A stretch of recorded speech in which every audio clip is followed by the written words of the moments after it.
نحمده ونصلي على رسوله الكريم اما بعد فاعوذ بالله السميع العليم من الشيطان الرجيم بسم الله الرحمن الرحيم رب اشرح لي صدري ويسر لي امري واحلل عقدة من لساني يفقهوا قولي رب يسر ولا تعسر وتمم بالخير۔ آج ہم الحمدللہ سورہ روم کا آغاز کریں گے۔ 16 آیات پہلی اس کی پڑھیں گے۔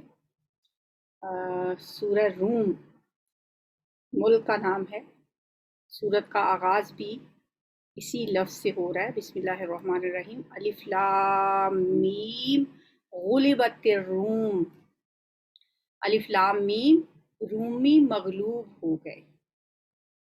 تاریخی ایک یہ فیکٹ ہے جس کے بارے میں قرآن بتاتا ہے اور ایک پیشین گوئی کرتا ہے۔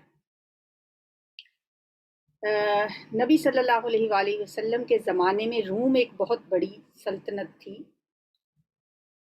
اور ایرانی سلطنت بھی بہت بڑی تھی۔ ان دونوں کی آپس میں چپکلش چلتی رہتی تھی۔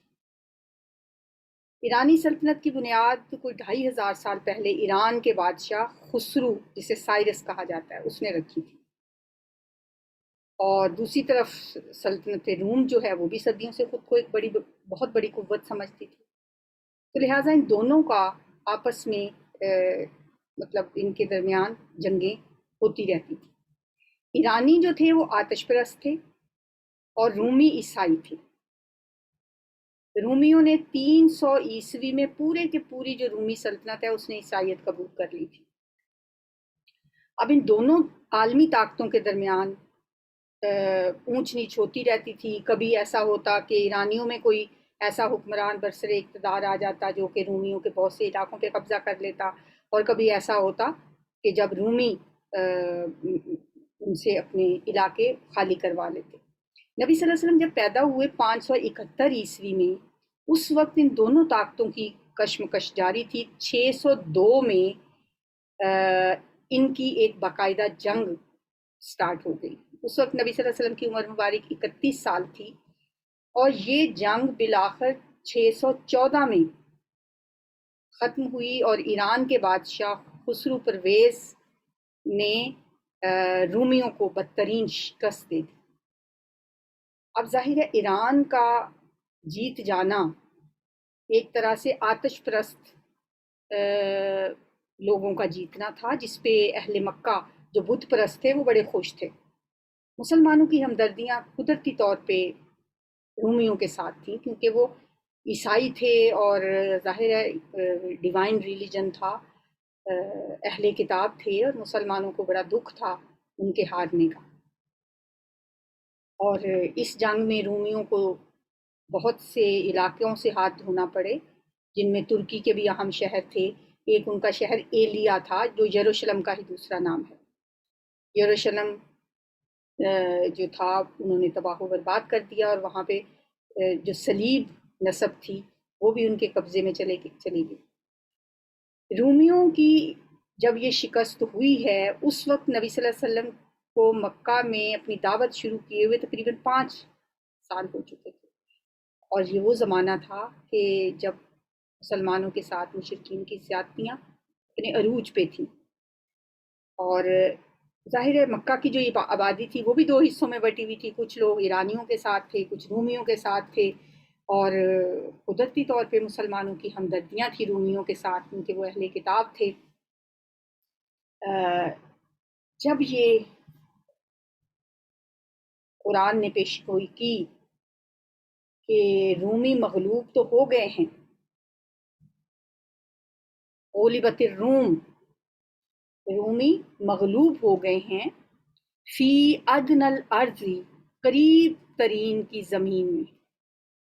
ادنا کہتے ہیں، یہ دنیا کا لفظ بھی اسی سے ہے، قریب کی چیز کو دنیا کہا جاتا ہے، اور دور کی چیز کو آخرہ کہا جاتا ہے، کیونکہ آخرت جو ہے وہ دور ہے، دنیا قریب ہے، اس لیے دنیا کو بھی اس لیے کہا جاتا ہے دنیا، قریب کی چیز۔ فی ادنی الارض کیوں کہا گیا شام کو؟ کہ یہ جزیرۃ العرب کی سرحدیں اس کے ساتھ لگتی تھیں، کہ قریب ترین جو زمین ہے یعنی شام جو ہے، وہاں پہ رومی مغلوب ہو گئے ہیں، وہم اور وہ من بعد غلبہم اپنے مغلوب ہونے کے بعد، یعنی جو رومی ہیں وہم اور وہ من بعد غلبہم اپنے مغلوب ہونے کے بعد سیغلبون ان قریب غالب ہوں گے۔ یہ تھی قرآن کی ایک پیشین گوئی کہ اپنی مغلوبیت کے بعد ان قریب رومی غالب آ جائیں گے۔ اب یہ والی بات جو تھی وہ ان کو تو ایک مذاق لگتی تھی اہل مکہ کو، جب ان کو یہ کہا گیا کہ چند ہی سالوں میں یہ صورت تبدیل ہو جائے گی، پھر سے ایرانیوں پر رومی غالب آ جائیں گے، ان کو تو یہ بڑی انہونی بات لگتی تھی۔ تو مسلمانوں کا مذاق اڑاتے تھے اہل مکہ یہ بات سن کے، اور اکثر اس پیشین گوئی کے بارے میں وہ گفتگو کرتے رہتے، مسلمانوں کو تنگ کرنے کی کوشش کرتے۔ ایک مشرک جو تھا ابی بن خلف، اس نے حضرت ابوبکر صدیق کے ساتھ ایک شرط لگائی، اس نے کہا کہ اگر قرآن کی پیشین گوئی کے مطابق 3 سال کے اندر اندر رومی غالب آ گئے تو میں تمہیں 10 اونٹ دوں گا، اور اگر نہ غالب آئے تو 10 اونٹ تم مجھے دینا۔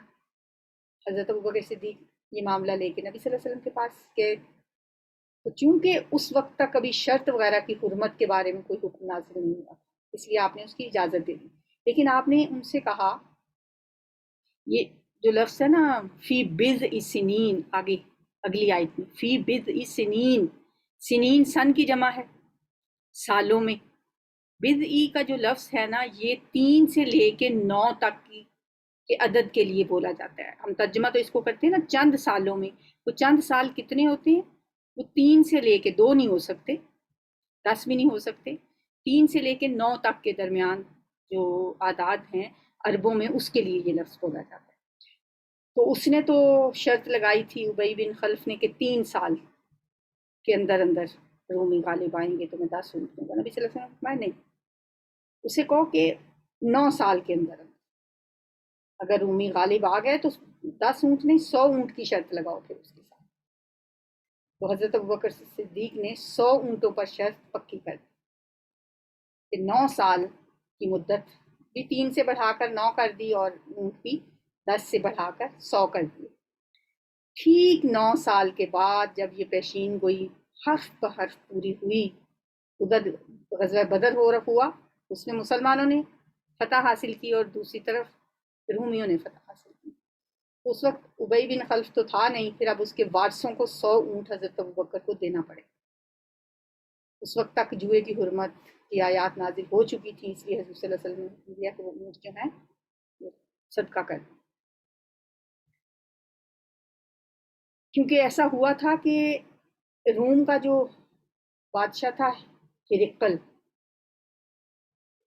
وہ ہر وقت اپنی شکست کا بدلہ لینے کے لیے منصوبہ بندی کرتا رہتا تھا۔ 8 سال کے بعد جب نبی صلی اللہ علیہ وسلم مکہ سے ہجرت کر کے مدینہ تشریف لے گئے تھے، تو ہرقل نے ایک بہت بڑے لشکر کے ساتھ خفیہ طور پر ایک لمبا چکر کاٹ کے ایرانیوں کی پشت پر زوردار حملہ کیا۔ ان کے لیے یہ بڑا غیر متوقع حملہ تھا، چنانچہ اس کتاب نہ لا سکے اور اس مارکے میں انہیں ذلت آمیز شکست ہوئی، اور ہرقل ان سے اپنے مقبوضہ علاقے واپس لینے میں کامیاب ہوئے، اور اسی سال اللہ کی مدد سے بدر میں بھی مسلمانوں کو فتح نصیب ہوئی۔ اور اس طرح ان آیات کی دونوں پیشین گوئیاں حرف بحرف پوری ہو گئی۔ للہ الامر، سب اختیار اللہ ہی کے پاس ہیں، من قبل پہلے بھی، ومن بعد اور بعد میں بھی، ویومئذ اور اس دن، یعنی جس دن یہ پیشین گوئی سچ ثابت ہوگی، یفرح المؤمنون مومن خوش ہوں گے۔ جس دن یہ پیشین گوئی پوری ہوگی اس دن مومن خوش ہوں گے جب رومی غالب آئیں گے۔ اس وقت اہل ایمان کو ایک خوشی تو یہ ہوگی کہ آتش پرستوں پر اہل کتاب کی فتح ہو گئی، اور پھر اگلی جو آیت ہے بنصر اللہ، اللہ کی مدد سے، ینصر من یشاء، جس کی وہ چاہتا ہے مدد کرتا ہے، وہو العزیز الرحیم، اور وہی نہایت غالب اور رحم کرنے والا ہے۔ یہاں اگرچہ وہ ذکر تو نہیں کیا گیا، لیکن اس سے غزوہ بدر میں مسلمانوں کی فتح مراد ہے، جو اللہ تعالیٰ کی مدد سے انہیں عنقریب حاصل ہونے والی تھی۔ تو ان آیات میں ایک تو غزوہ بدر میں مسلمانوں کی فتح کی خوشخبری تھی اور دوسرے رومیوں کی فتح کی خوشخبری تھی، اور 9 سالوں کے بعد یہ دونوں پیشین گوئیاں حرف بحرف پوری ہوئی۔ وعد اللہ، اللہ کا وعدہ ہے، لا یخلف اللہ وعدہ، نہیں خلاف کرتا اللہ تعالیٰ اپنے وعدے کو، ولیکن اکثر الناس لا یعلمون، اور لیکن اکثر لوگ جانتے نہیں۔ یہ 6 آیات ہیں جن میں رومیوں کے دوبارہ غلبے اور اہل ایمان کی مشرکین مکہ پر فتح کی پیشین گوئی کی تھی۔ یہ آیات نازل ہو رہی ہیں تقریباً 614 عیسوی میں۔ نبی صلی اللہ علیہ وسلم پر وحی کا آغاز ہوا تھا 610 عیسوی میں۔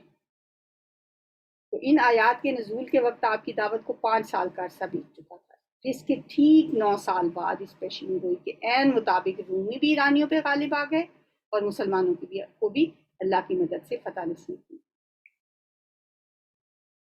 یعلمون ظاہرا من الحیات الدنیا، وہ جانتے ہیں ظاہر کو، من الحیات الدنیا، دنیا کی زندگی سے، وَهُمْ عَنِ الْآخِرَةِ هُمْ غافلون، اور وہ آخرت سے بالکل غافل ہیں۔ دنیا کی زندگی کیا ہے؟ الدنیا مزرعۃ الآخرہ، یہ آخرت کی کھیتی ہے، لیکن یہ لوگ دنیا کی اس حقیقت کو بالکل بھولے بیٹھے ہیں۔ انہیں یاد ہی نہیں کہ آج وہ یہاں جو بوئیں گے کل آخرت میں وہی کچھ نہیں کاٹنا ہوگا۔ ان کے سامنے دنیا کی زندگی کا صرف یہی پہلو رہ گیا ہے کہ بس بابر بے عیش کوش کے عالم دوبارہ نہیں، عیش کر لو بس، یہ دنیا دوبارہ نہیں ملنی۔ اکثر لوگوں کو آپ یہ بات کرتے ہوئے بھی سنیں گے کہ یہ زندگی 4 دن کی ہے، کھاؤ پیو عیش اڑاؤ، دوبارہ تو نہیں ملنی یہ زندگی۔ آخرت کی زندگی کا تصور ان کے ذہنوں سے بالکل اوجھل ہو جاتا ہے۔ وَهُمْ عَنِ الْآخِرَةِ هُمْ غَافِلُونَ، وہ آخرت سے وہی غافل ہیں، صرف دنیا کی زندگی کو جانتے ہیں، اس کے ظاہری پہلو کو جانتے ہیں اور دنیا کے پیچھے پڑے ہوئے ہیں، آنکھیں بند کر کے دنیا کے پیچھے بھاگے چلے جا رہے ہیں۔ حالانکہ یہ دنیا کھیل اور تماشا ہے، جیسے ہم نے پچھلے سبق میں پڑھا تھا، لعب و لہو، اور باقی رہنے والی صرف نیکیاں ہیں۔ اولم یتفکروا فی انفسہم، اور بھلا کیا انہوں نے غور نہیں کیا؟ فکر یفکروا، غور و فکر کرنا، تفکر کرنا، کیا انہوں نے تفکر نہیں کیا؟ فی انفسہم، اپنے دلوں میں یا اپنے نفسوں میں؟ اپنے نفسوں میں غور و فکر کرنے کا مطلب ہے کہ اپنی ذات میں، اپنے آپ میں، اپنے جسم و جان میں اپنے آپ کو انسان دیکھے تو غور و فکر کرنے والوں کے لیے اس میں بڑی نشانی ہے۔ جس طرح کائنات پوری میں غور و فکر کرنے کا مقام ہے، کائنات کی ایک ایک چیز زبان حال سے پکار کے کہہ رہی ہے کہ میرے بنانے والے کے متعلق سوچو، جس ہستی نے یہ اتنی خوبصورت دنیا بنائی ہے اس کے بارے میں غور کرو۔ بالکل اسی طرح انسان اگر اپنے آپ پہ نظر دوڑائے، اپنے جہان پہ، اپنے جسم پہ، اپنے اندر جو ایک مشینری اللہ نے فٹ کی ہوئی ہے، اس میں کبھی غور نہیں کیا؟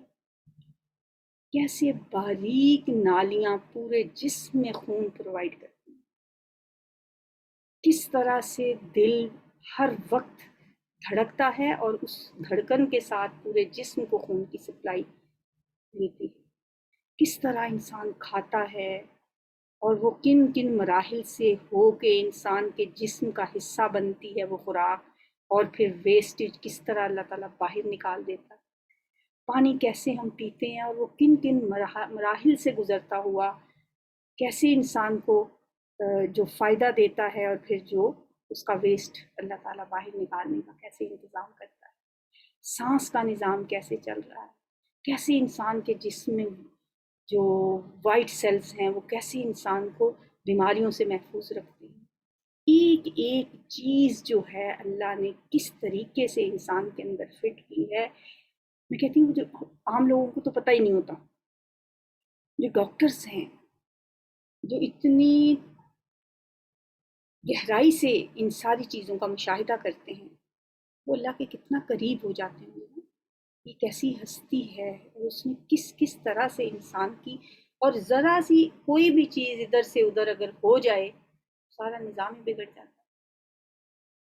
اور پھر دیکھو اللہ نے کیسے کچھ چیزیں انسان کے اندر خود بخود گرو کرتی ہیں. زبان اگر کٹ جائے تو زبان خود بخود گرو کرتی ہے. اسی طرح لیور ہے انسان کا، وہ بھی گرو کرتا ہے.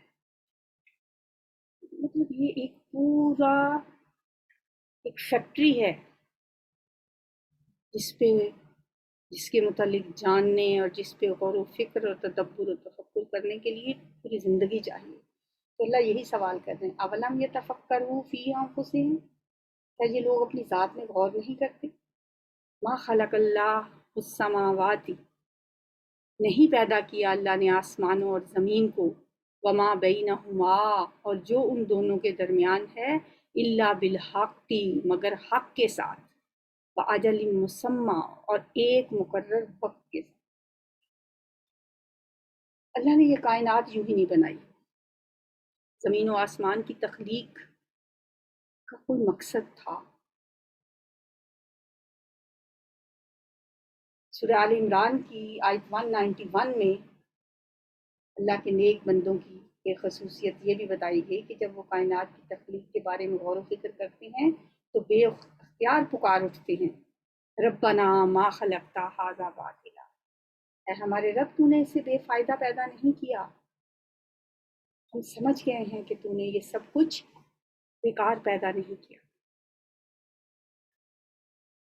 وَإِنَّ كَثِيرًا مِّنَ النَّاسِ، اور بے شک بہت سے لوگوں میں سے، بِلِقَاءِ رَبِّهِمْ، اپنے رب کی ملاقات سے، لَکَافِرُونَ، یقیناً انکار کرنے والے. بہت سے لوگ تو اپنے رب سے ملنے کا یقین ہی نہیں رکھتے. اولم یسیرو،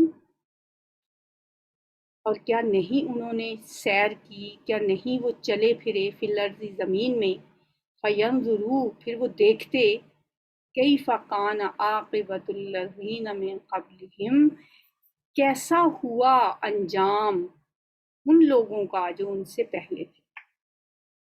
اس سے پہلے عاد، سمود، قوم لوط اور صالح علیہ السلام کی قوم، وہ کیسے قوت والے تھے. کیا تم لوگوں نے گھوم پھر کے زمین میں نہیں دیکھا کہ ان لوگوں کا انجام کیا ہوا؟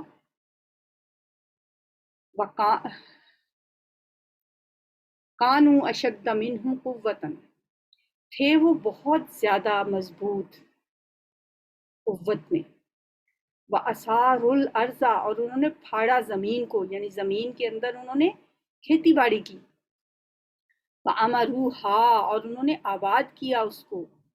زمین میں انہوں نے کھیتی باڑی کی، زمین کو آباد کیا. اکثرا، اس سے زیادہ، مما، اس سے جو، امروہا، انہوں نے آباد کی. یہ جو اہل مکہ ہیں، ان سے کہیں زیادہ انہوں نے زمین کو آباد کیا اور زمین میں کھیتی باڑی کی، اور ان سے کہیں زیادہ وہ مضبوط تھے، قوت والے تھے. وَجَاءَتْهُمْ رُسُلُهُمْ بِالْبَيِّنَاتِ، اور آئے ان کے پاس ان کے رسول واضح دلائل کے ساتھ، روشن نشانیاں لے کے آئے ان کے پاس اللہ کے رسول، جنہوں نے انہیں ہدایت کی طرف دعوت دی. وَمَا كَانَ اللَّهُ لِيَظْلِمَهُمْ، اگر ان پہ اللہ کا عذاب آیا، اگر اللہ نے انہیں تباہ و برباد کیا، دنیا سے نیست و نابود کر دیا، تو اللہ نے ان پہ کوئی ظلم نہیں کیا. وَمَا كَانَ اللَّهُ لِيَظْلِمَهُمْ، تو اللہ ایسا نہ تھا کہ وہ ان پہ ظلم کرتا. وَلَٰكِن كَانُوا أَنفُسَهُمْ يَظْلِمُونَ، لیکن وہ تھے اپنے آپ پر ظلم کرنے والے. انہوں نے اپنی جانوں پہ خود ظلم کیا شرک کر کے. ان الشرک لظلم عظیم، شرک سے بڑا کوئی ظلم تو ہے ہی نہیں. وہ خود اپنی جانوں پہ ظلم کرنے والے تھے. تو اللہ تعالیٰ نے ان کا یہ انجام ہوا. ثم کان عاقبۃ الذین، پھر ہوا انجام ان لوگوں کا جنہوں نے اساءوا السوء، جنہوں نے برائی کی، بہت برا انجام ہوا. ثم پھر کانا ہوا، عاقبہ تھا انجام ان لوگوں کا، اساؤ جنہوں نے برائی کی، السوء بہت برا انجام ہوا. یہ جو سوء ہے نا، اس کا مطلب ہے برا. اساؤ جنہوں نے برائی کی، یہ برائی کرنے والوں کا انجام پھر بہت برا ہوا. ان کذبوا کیا برائی کی تھی انہوں نے؟ یہ کہ انہوں نے جھٹلایا تھا آیات اللہ اللہ کی آیات کو. وکانو اور وہ تھے بہا ان کا، کن کا؟ یہ ہا کی ضمیر آیات کے لیے، اللہ کی آیات کا یستہزئون وہ مذاق اڑایا کرتے تھے. استہزاء یستہزئ استہزاء مذاق اڑانا، استہزاء اردو میں بھی استعمال ہوتا ہے مذاق اڑانے کا. اور تھے وہ ان کا مذاق اڑایا کرتے. اللہ یبدأ الخلق اللہ تعالی ابتدا کرتا ہے. بادہ یبدأ ہوتا ہے ابتدا کرنا، کسی چیز کا آغاز کرنا. یبدأ اللہ تعالی ابتدا کرتا ہے الخلق مخلوق کی. ثم یعیدہ پھر وہ لٹائے گا اسے، یعنی اسے دوبارہ پیدا کرے. یہ الفاظ قرآن میں بار بار آئے ہیں، یعیدہ، اعادہ یعیدہ، لوٹانا، دوبارہ کرنا. تو یہ فعل مضارع ہے. فعل مضارع کا ترجمہ ہم دو طرح سے کر سکتے ہیں، وہ لوٹائے گا یا وہ لوٹاتا ہے. حال اور مستقبل دونوں میں ترجمہ ہو سکتا ہے. تو یہاں بھی ہم دونوں طرح سے ترجمہ کر سکتے ہیں. اگر اس کا ترجمہ حال میں کریں تو دنیا میں مخلوقات کی بار بار پیدائش اس سے مراد ہوگی. جیسے فصلیں بھی بار بار کٹتی ہیں، بار بار پیدا ہوتی ہیں.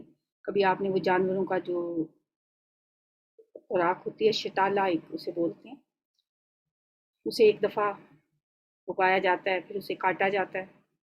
ابھی اسے کاٹ کے اینڈ تک لے کے جاتے ہیں تو پیچھے سے پھر نیا اگاتا ہے، پھر دوبارہ پیدا ہو جاتا ہے، پھر اسے کو کاٹ لیتے ہیں، پھر دوبارہ ہو جاتا ہے. اسی کے اوپر بار بار وہ ہوتا ہے.